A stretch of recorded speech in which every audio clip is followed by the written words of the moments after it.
পৃথিবীতে আজও এমন কিছু দেশ রয়েছে যেখানে এখনো রাজতন্ত্র বজায় আছে। সেই দেশগুলোর মধ্যেই একটি হলো এই দেশটি। এক সময় ছিল যখন এই দেশটি পৃথিবীর বিশাল একটি অংশের উপর কর্তৃত্ব প্রতিষ্ঠা করেছিল এবং বিশ্বজুড়ে নিজের গভীর প্রভাব রেখে গিয়েছিল। এটি এমন একটি দেশ যার রাজধানীকে বিশ্বের সবচেয়ে সুন্দর রাজধানীগুলোর মধ্যে গণ্য করা হয়।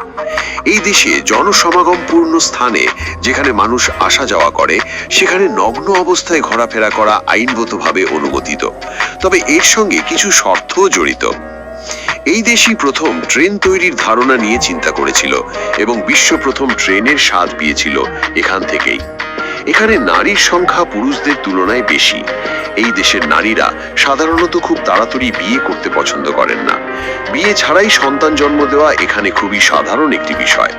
অনেক ক্ষেত্রে আগে সন্তান জন্ম নেয়, পরে বিয়ে হয়, আবার অনেক সময় বিয়েই হয় না। এই দেশের ইতিহাস ও মনোমুগ্ধকর স্থাপত্য মানুষের মন সহজেই আকর্ষণ করে। এখানে দেখার ও ঘোরার মতো এত সুন্দর সুন্দর জায়গা রয়েছে যে প্রতি বছর 3 কোটিরও বেশি পর্যটক এই দেশটি দেখতে ও ভ্রমণ করতে আসেন। বন্ধুরা, ভিডিওর একেবারে শেষ দিকে আপনাদের ভারতের আসল কোহিনূরও দেখার সুযোগ মিলবে। আমরা কথা বলছি ইংল্যান্ড দেশটির সম্পর্কে। এই ভিডিওটি তথ্যবহুল হওয়ার পাশাপাশি বেশ মজাদারও হতে চলেছে, তাই আমাদের সঙ্গেই থাকুন। তবে তার আগে ভিডিওটিতে একটি লাইক দিন, চ্যানেলটি সাবস্ক্রাইব করুন এবং সঙ্গে বেল আইকনটি অবশ্যই চাপুন যাতে নতুন ভিডিওর আপডেট আপনাদের কাছে পৌঁছে যায়। যদি আমরা মানচিত্রে দেখি তাহলে এখানে রয়েছে ইংল্যান্ড, যা আটলান্টিক মহাসাগরের কাছে অবস্থিত। এর দক্ষিণে রয়েছে ইংলিশ চ্যানেল, যা ইংল্যান্ডকে ফ্রান্স থেকে আলাদা করেছে। উত্তরে রয়েছে স্কটল্যান্ড, পশ্চিম দিকে ওয়েলস ও আইরিশ সাগর এবং পূর্ব দিকে উত্তর সাগর। ইংল্যান্ড নিজে একটি দেশ হওয়ার পাশাপাশি ইউনাইটেড কিংডমের একটি অত্যন্ত গুরুত্বপূর্ণ অংশও বটে। আধুনিক সময়ে ইংল্যান্ডের সংস্কৃতিতে অনেক পরিবর্তন এসেছে। এখানকার জনসংখ্যার মাত্র 50% মানুষই বিয়ে করছেন, আর বাকি 50% এমন মানুষ যারা সারা জীবনে কখনোই বিয়ে করছেন না।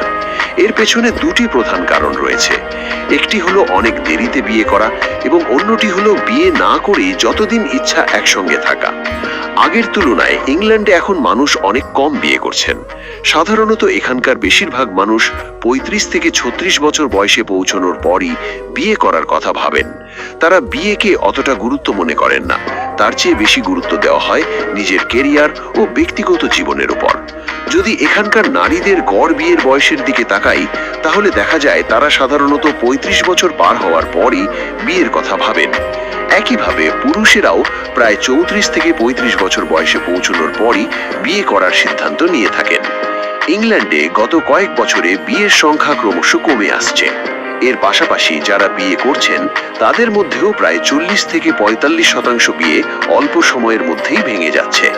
এখানে প্রায়ই বিবাহ বিচ্ছেদ ঘটে। প্রথম বিয়ে ভেঙে যাওয়ার পর কয়েক বছর পরে যখন কোনো নারী বা পুরুষ দ্বিতীয়বার বিয়ে করেন তখন সেই বিয়ে ভেঙে যাওয়ার সম্ভাবনা আরো বেশি থাকে। এখানকার মানুষ নিজেদের কেরিয়ার ও লক্ষ্য পূরণের জন্য বিয়েকে খুব বেশি গুরুত্ব দিতে চান না। যদিও প্রায় 50% মানুষ বিয়ে করেন, আবার প্রায় 50% মানুষ বিয়ে না করেই একসঙ্গে বসবাস করেন, ঠিক স্বামী স্ত্রীর মতোই। যখন তারা বিয়ে ছাড়াই একসঙ্গে থাকেন তখন সন্তানও জন্ম নেয়। এই কারণেই এখানে প্রায় 50% শিশু এমন পরিবারে জন্ম নেয় যাদের বাবা মা কখনোই বিয়ে করেননি। এই শিশুরা বিবাহ বহির্ভূতভাবে জন্মগ্রহণ করে, তাই এখানে কোনো ফর্ম পূরণ করার সময় বাবার ক্ষেত্রে দুটি বিকল্প থাকে। একজন যিনি শিশুটিকে জন্ম দিয়েছেন এবং আরেকজন যিনি তাকে লালন পালন করছেন অথবা যিনি তাকে দত্তক নিয়েছেন। এই প্রথা এখন দেশ জুড়ে প্রায় সবাই মেনে চলছেন এবং এটি যেন এখানকার সংস্কৃতিরই একটি অংশ হয়ে উঠেছে।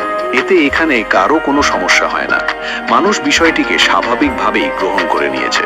এই সুন্দর দেশটি প্রায় 1329 বর্গ কিলোমিটার এলাকা জুড়ে বিস্তৃত এবং আয়তনের দিক থেকে এটি বিশ্বের 76তম বৃহৎ দেশ হিসেবে বিবেচিত। যদিও ইংল্যান্ডের ভৌগোলিক আয়তন খুব বেশি নয়, তবুও এর ইতিহাস ও প্রভাব বিশ্বের বহু অঞ্চলে ছড়িয়ে রয়েছে। একে রাজাদের দেশ বলা হলে তা ভুল হবে না।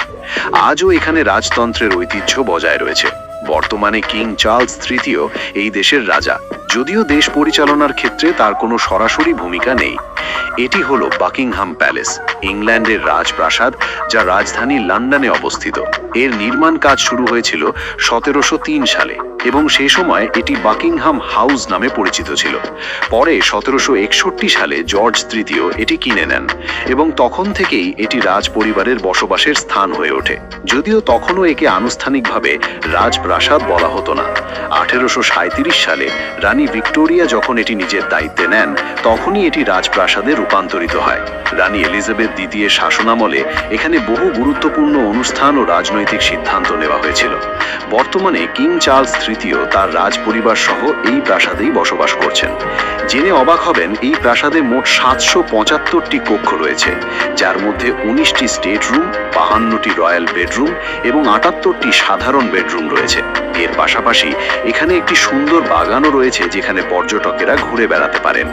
বাকিংহাম প্যালেসের একটি অংশ প্রতি বছর পর্যটকদের জন্য উন্মুক্ত করে দেওয়া হয়, যাতে তারা ইংল্যান্ডের ইতিহাস, শিল্পকলা